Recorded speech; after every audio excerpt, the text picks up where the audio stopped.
and that's where I think this is going to take off. Thank you so much. Thank you. So good evening all.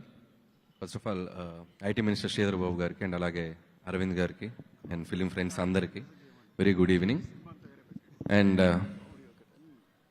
First of all మా దిల్ రాజు గారి గురించి మొన్నే ఒక పని మీద బాంబే వెళ్తే ఇక్కడ వేసిన షో మొత్తం ఆయన మొబైల్లో నేను చూసేశాను. ఆయన ఒకటే అడిగాను, ఏంటి సార్ దీనివల్ల ఉపయోగం అంటే చాలా వర్క్ లోడ్ తగ్గిద్దని అన్నారు. దాన్ని ఇప్పుడే ప్రాక్టికల్గా కూడా చేసి చూపించారు. మా చేతిలోని మొక్క మేము ఇవ్వకముందే మీరే తీసుకెళ్ళి దాంట్లో పెట్టేశారు.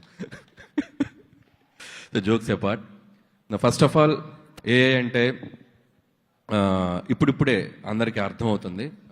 అండ్ నా టీంలో కూడా ప్రదీప్ అని ఒక రోడ్ ఉన్నాడు. ఏదో స్క్రిప్ట్ గురించి మాట్లాడుతుంటే సార్ నేను ఏఐలో ఏదో చేసుకొస్తా అంటే చేసుకురా అంటే ఖచ్చితంగా ఏదో విజువల్ రిఫరెన్సెస్ కానీ విజువల్ ఎన్హాన్స్మెంట్స్ కానీ అలా స్క్రిప్ట్లో కూడా ఐడియాస్ ఇచ్చినప్పుడు దాని నుంచి వచ్చే ఇన్పుట్స్ కానీ ఖచ్చితంగా మన ఐడియాస్ని మన విజువల్ని ఎంతో కొంత ఎన్హాన్స్ చేసి అది అవుట్పుట్ ఇస్తుంది. సో డెఫినెట్గా అది యూజ్ఫుల్ అవుతుందని గట్టిగా నమ్ముతున్నాను నేను. అండ్ అలాగే ఏఐ అంటే ఇందాకే రాఘవేంద్ర గారు వి వినాయక్ గారు స్టేజ్ మీదకి వచ్చినప్పుడు మాట్లాడుతున్నప్పుడు అనిపించింది, అంటే ఈ జనరేషన్ కంటూ ఏఐ వచ్చింది, మరి మా జనరేషన్కి ఏఐ అంటే రాఘవేంద్ర గారు, వినాయక్ గారు, మా సుకుమార్ గారు. సో మాకు ఏఐ సార్ మీరు.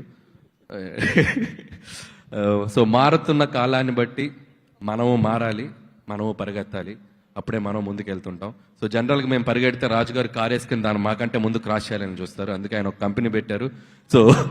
సో ఏఐతో ఈరోజు ఒక కొత్త దాన్ని అందరికి ఇంట్రడ్యూస్ చేయడానికి తీసుకొచ్చారు. సో ఇంకా ఆర్టిఫిషియల్ ఇంటెలిజెన్స్ గురించి మీ అందరికీ తెలియని విషయాలు చాలా చెప్పాలనుంది. నాకే ఏం తెలీదు, తెలుసుకొని ఖచ్చితంగా ఫ్యూచర్లో మీతో చెప్తాను కోరుకుంటున్నాను. Thank you sir. ఒకసారి